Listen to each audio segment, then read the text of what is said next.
Olá a todos amigos, neste vídeo quero contar para vocês como escrever a primeira camada da pintura, que se chama esboço inicial. O esboço inicial serve como uma base para a pintura, podemos dizer um alicerce, um fundamento que nos permite, em primeiro lugar, ver como ficará na nossa tela. Nosso trabalho é apresentar isso em termos de tons, distribuir todas as partes na pintura e, na verdade, essa é a primeira camada da pintura, que é a mais importante.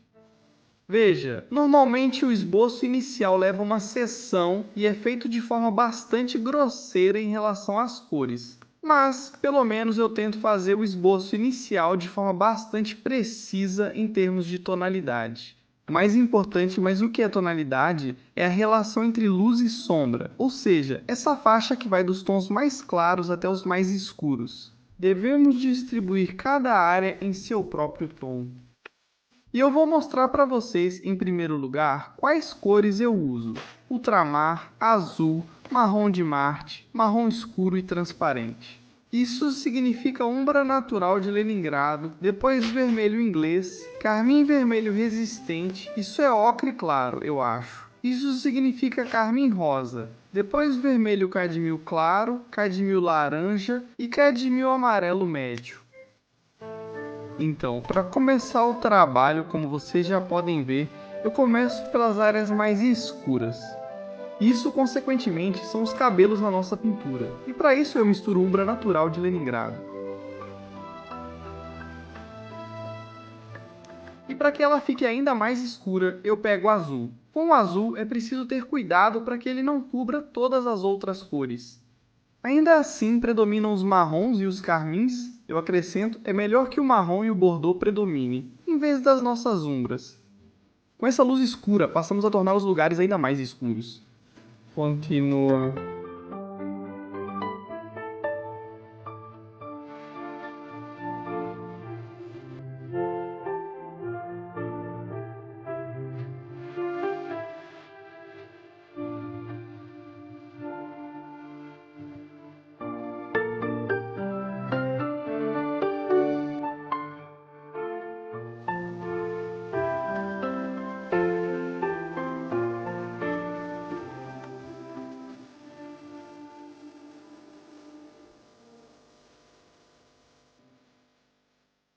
Depois de marcar os lugares mais escuros, eles servirão como referência para determinar a relação entre essas áreas e as cores mais claras. Ou seja, já vemos as sombras no rosto, especialmente onde está a testa, onde está a sombra sob o cabelo. Já começamos a adicionar ali cores mais claras. Para isso, eu adiciono vermelho inglês nessa mistura. A gente consegue esse tom, um marrom escuro, que nos permite ir passando gradualmente para as áreas mais claras. Também não faz mal adicionar um pouco de bordô aqui em alguns tons. Muito frequentemente os vermelhos aparecem nas sombras, então não se esqueça de adicioná-los. Se a sombra estiver mais fria, podemos adicionar ultramar. Neste tom de bordô escuro, a cor vai ficar um pouco mais suja, mas novamente só um pouco. Mas o bordô ou o marrom deve predominar em vez do azul. Pode variar em diferentes momentos. Então, o que vem a seguir? Em seguida, começamos a trabalhar com a pele. Então, para passar para a pele essa cor marrom, eu limpo ao máximo a paleta. E agora veja, para misturar nossa cor base da pele, normalmente usamos o vermelho. Na verdade, eu uso o amarelo e branco. Neste caso, como estamos começando pelas sombras, eu não uso o branco, mas sim aquele marrom que estava no pincel. Veja, já temos um tom de pele, um marrom alaranjado, agora adicionamos outros tons mais avermelhados, em alguns lugares mais bordô, e neles misturamos outros tons, um pouco mais de amarelo em alguns pontos, e aqui já podemos adicionar um pouco de branco. Ou seja, precisamos fazer uma paleta de trabalho com vários tons diferentes, para que depois possamos, sem pensar muito, encontrar rapidamente a cor certa ou misturar a partir dos tons que já temos aqui. No final conseguimos muitos tons diferentes. Veja, aqui ainda temos cores escuras, mas geralmente é isso que mais falta nos retratos. Como eu vejo, os iniciantes usam principalmente vermelho com amarelo, especialmente o vermelho. Ou seja, não se esqueça que o vermelho é uma cor principal que é usada para a pele. Bem, naturalmente, junto com o amarelo e o branco, e assim por diante. O que falta para mostrarmos as cores usadas lá? Olha só, os tons escuros, mais ou menos todos estão aqui. Vou misturar um pouco de amarelo, vou fazer uma tonalidade. Aqui nessa mistura dá para adicionar também um pouco de azul, daqueles mais sujos. E também limpo bem o pincel.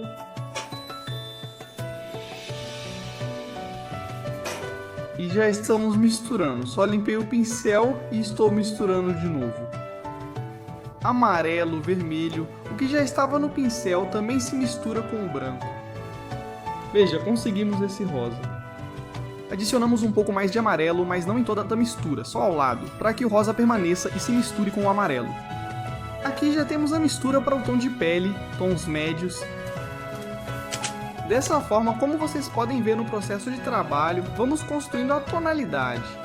No começo, a base deve ser feita em uma camada bem fina, justamente para depois podermos corrigir facilmente, ajustar a tonalidade, a cor e corrigir a forma.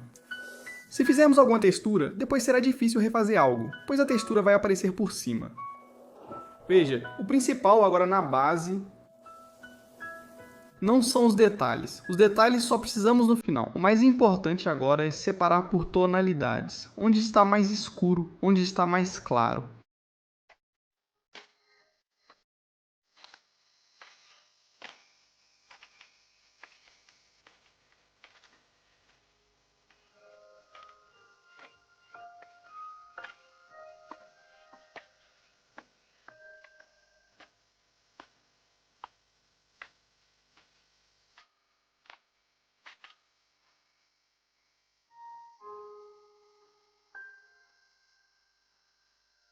Veja, Por exemplo, eu coloquei a sombra da maçã do rosto e do lado esquerdo do rosto, sim, embaixo do cabelo.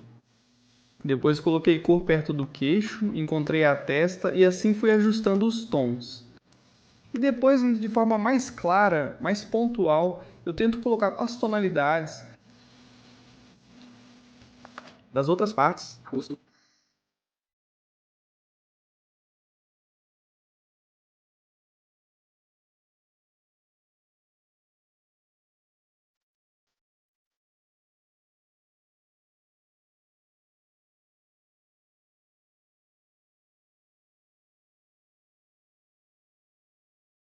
E aos poucos vou chegando àqueles lugares onde a tonalidade ainda não é tão fácil de determinar. qual é a essência? Veja, a dificuldade de pintar um retrato, especialmente para um iniciante, é justamente conseguir esse volume real que a pessoa tem. Mas esse volume é dado com a ajuda da luz e da sombra. Meios tons. Luz e sombra muitas vezes não são difíceis de encontrar tanto em cor quanto em tom, mas são justamente os meios tons. Vários matizes que dão pequenas dobras ou concavidades, saliências no rosto. São eles que dão aquela semelhança final. Ou seja, se você fizer a cor, a sombra de forma grosseira, sem muitos meios tons, vai ficar um retrato bruto. Até pode parecer um pouco, mas a semelhança principal é dada justamente pelos meios tons. E de novo, não pelos detalhes. Ou seja, desenhamos a boca, os olhos, o nariz parecidos, mas são justamente essas transições na pele que mostram o formato do nosso rosto. Depois eu comecei pelos olhos, porque deixei aquelas formas que não entendi muito bem, então decidi fazer os olhos. E começando pelo mais escuro novamente, essa é a nossa primeira cor que misturamos, é a nossa sombra de Leningrado natural, mais carmim e mais um pouquinho de azul. Pode ser qualquer azul, seja azul celeste ou ultramarino e assim por diante, consequentemente. Eu encontro a linha superior dos cílios e a pupila. A pupila deve ser bem preta, preta mesmo. Vamos continuar, começando pela pupila e pela íris. Começamos pelas partes escuras. Na parte de cima é bem mais escura e embaixo a íris é mais clara, porque recebe mais luz.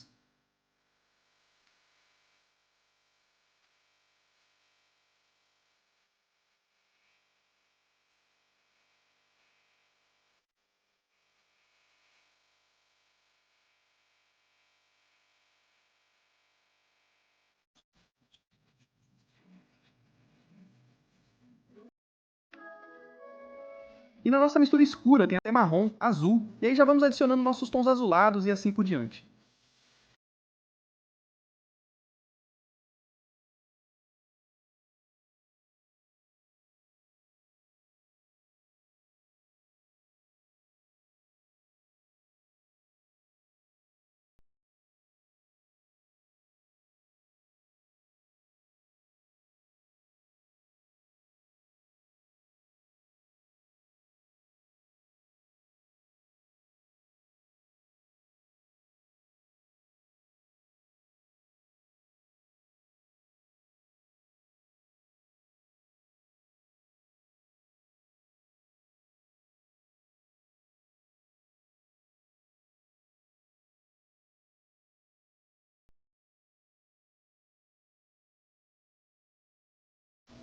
Depois eu preencho a parte interna do globo ocular. Não se esqueça que no globo ocular, agora a luz está nos atrapalhando para o globo ocular.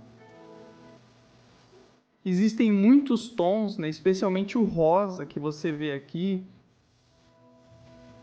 E o azulzinho também está presente, mesmo que em pequena quantidade. Esses são os tons, né? Com um pouco de marrom em alguns pontos. Esses tons, inclusive alguns bordô, temos aqui. Devemos sempre observar esses tons nos globos oculares e nunca deixá-los brancos. Não esquecemos que de cima cai sombra e de baixo, consequentemente, mais luz incide sobre o globo ocular. Nos cantos dos olhos, geralmente temos um tom bordô, tem um tom rosado. E a parte inferior da pálpebra geralmente é bem clarinha, é um tom rosado, muitas vezes até puxando para o lilás. Pode-se usar, por exemplo, o carmim rosado, junto com aquele tom de rosa que usamos para o globo ocular. Mais uma vez, os cantos dos olhos escurecem, incluindo o globo ocular e as bordas da pálpebra. E assim seguimos em frente. Depois eu praticamente marco as sobrancelhas com um único traço e já ao redor dos olhos posso identificar a cor e a sombra. Quando temos o centro do olho preenchido, ou seja, a parte interna do olho, aí já encontramos a pele do lado de fora. Não esquecemos que abaixo da sobrancelha fica a borda supraorbital acima dos cílios, que tem uma forma arredondada. Por isso, não esquecemos de deixá-lo mais escuro embaixo, acima dos cílios. Logo acima já iniciamos a transição gradual para a luz. Arredondada fica visível.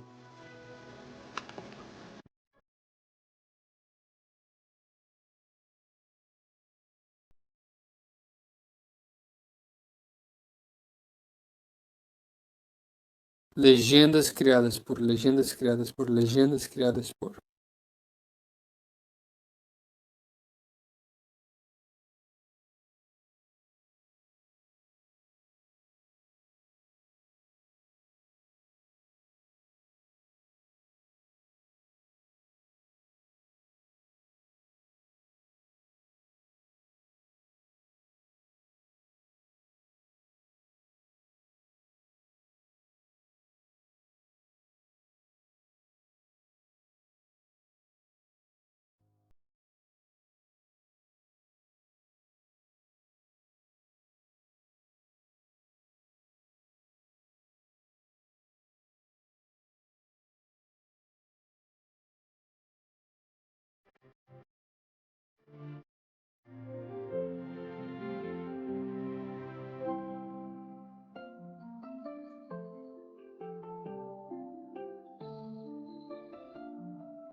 Aqui estão esses semitons que temos.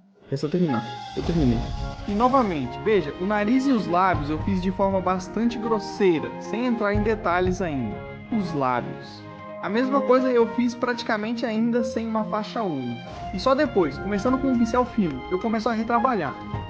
Neste caso, para a base, em princípio, quase sempre é suficiente um desenho grosseiro, uma aplicação grosseira de cor, mas agora, neste estágio, Eu já comecei a trabalhar de forma mais precisa com a base para simplesmente economizar tempo de trabalho no futuro. Porque quando já se tem uma certa experiência, é possível em princípio fazer a base de forma mais precisa.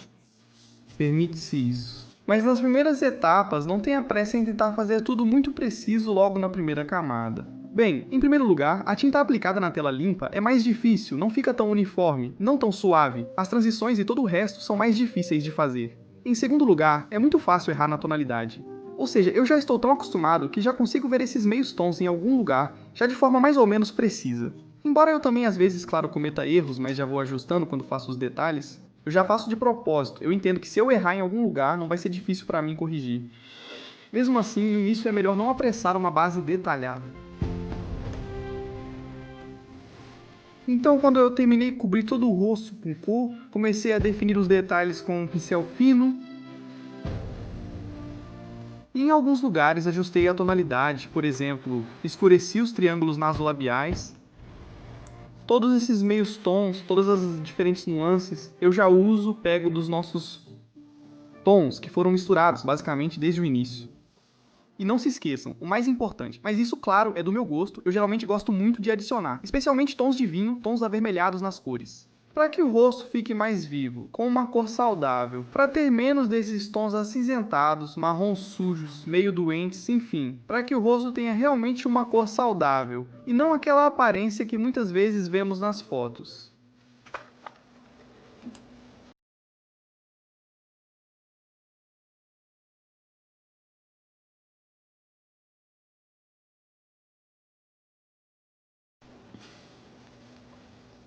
Vamos em frente e passar para o cabelo.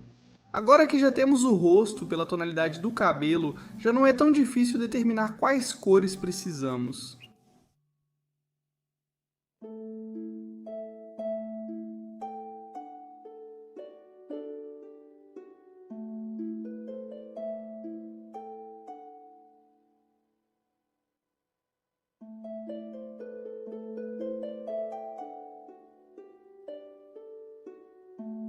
E eu vejo, de modo geral, com um pincel grande, eu praticamente preencho tudo com cor.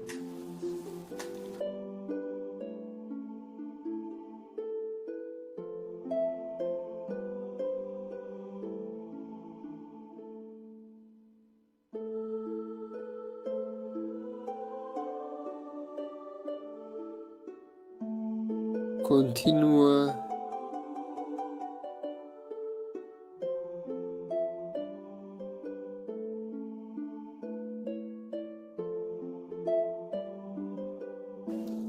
E depois que eu cobri o cabelo com cor, bem grosseiramente, só mostrando mais ou menos a tonalidade, eu uso um pincel macio, acho que é um pincel de pelo de Marta.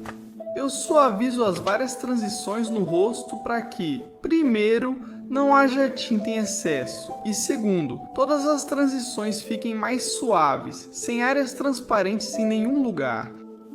Primeiro, isso nos permite trabalhar na próxima sessão de forma muito mais agradável e fácil quando não houver nenhuma textura em lugar algum. Além disso, com transições suaves, o trabalho já é facilitado. Isso serve para o refinamento futuro. Ou seja, todas as formas, mesmo imprecisas, são corrigidas com pinceladas precisas, e nada impede isso. Certo. Bom, depois eu ajusto um pouco, novamente a tonalidade. Olhem, eu corrigi um pouco o queixo. Em seguida, passamos para a roupa. Sobre a roupa, acho que não teremos problemas. Neste caso, temos uma camisa xadrez composta por várias cores. Eu tenho um pincel, peguei um limpo e começo pelos mais.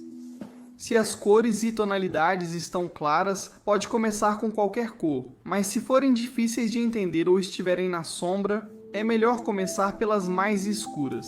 Neste caso, comecei com tinta escarlate e vermelha. Bem, usei cádmio e vermelho e marquei com esses marcadores, por assim dizer, para delimitar as áreas para mim. Peguei a cor vermelha e marquei.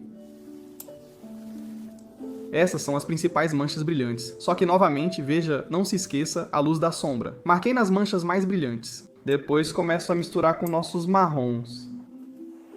Como fazer isso? Acho que aqui não vai ter problema. Ou seja, pegamos nossa cor escarlate e misturamos com o marrom. Com o marrom, talvez com algo bordô. Se ele ficar muito puro, então adicionamos um pouco de azul marrom, e assim conseguimos esses tons de sombra em comparação com o nosso vermelho. Ou seja, acho que aqui não tem nenhum problema. Agora os quadradinhos escuros, que são retângulos ali. Isso novamente é a base, fio de cobre azul claro. Vamos finalizar, vamos colocar aqui. E carmim bordô. Aqui também pode colocar marrom para sujar um pouco a cor do fio de cobre azul claro. Muito ácido, muito brilhante, não é natural. Se você usar ele puro, não vai criar nenhum volume, ou seja, vai ficar muito brilhante, vai chamar muita atenção de forma não natural. Enfim, vamos continuar. Bom, acho que com a roupa não teremos problemas aqui. Naturalmente ainda não estou detalhando nada, só estou colocando as manchas principais.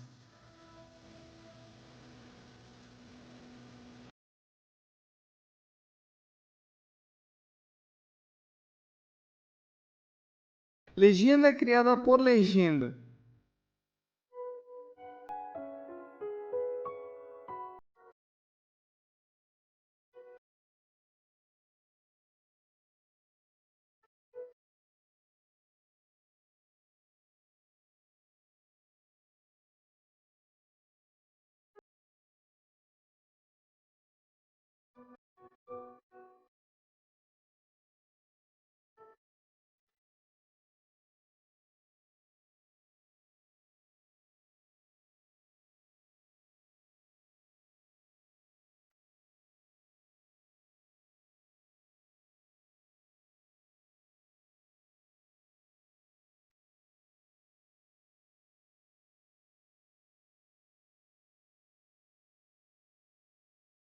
Criada, legenda criada.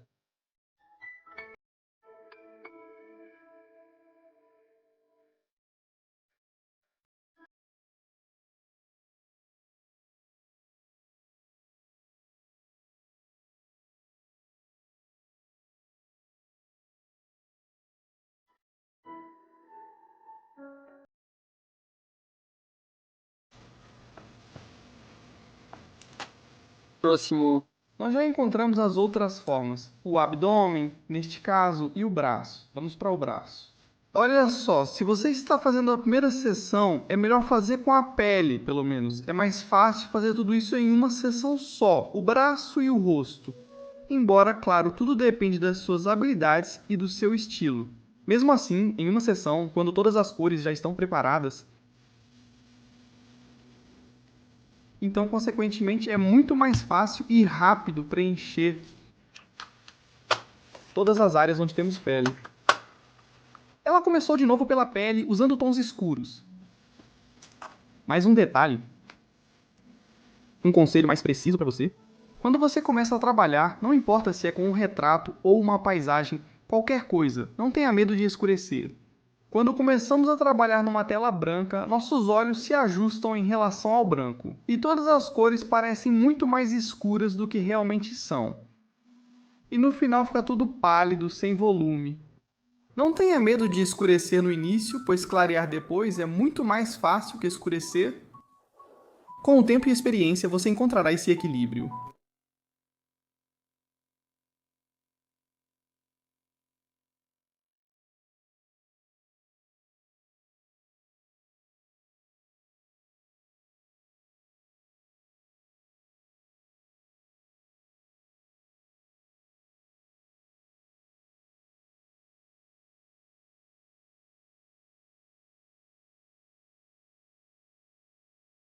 Legendas feitas por legendas feitas por legendas feitas por.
Aqui está, já está praticamente. Ficou cinza, ou seja, a gente pega azul claro e carmim que eu tinha. Além disso, eu misturei um pouquinho de marrom também. Bom, veja, a questão é que a gente mistura.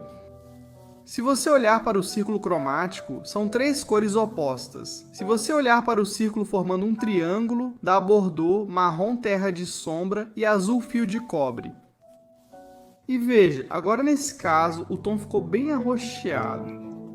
Isso significa que aqui predomina um pouco de bordô e azul. Para tirar esse tom arroxeado, podemos adicionar um pouco mais de marrom. Se o marrom começar a predominar, aí a gente acrescenta o que estiver faltando, que nesse caso pode ser um pouquinho de azul. No final, a gente consegue esse tom prateado que é fácil de trabalhar. Nesse caso, do lado esquerdo temos mais sombra, e do lado direito temos mais luz. Isso vai servir como base para o futuro. Mas não tenho pressa em desenhar os tijolos agora. Por enquanto, só fiz a base principal. Ou não, ou seja, luz e sombra. Legendas criadas, legendas criadas.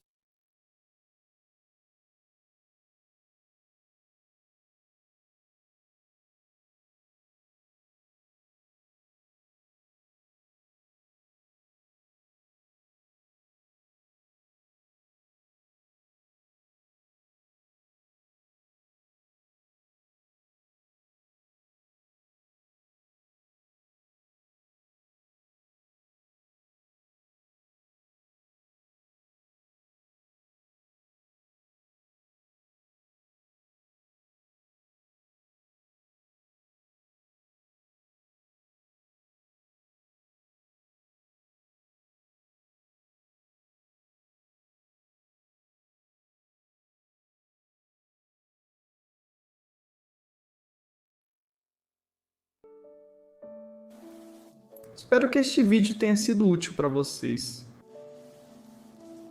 Esta é a primeira parte, depois vou contar sobre a segunda sessão. Como já trabalhar com os detalhes no que prestar atenção, especialmente no rosto. Nos vemos no próximo vídeo.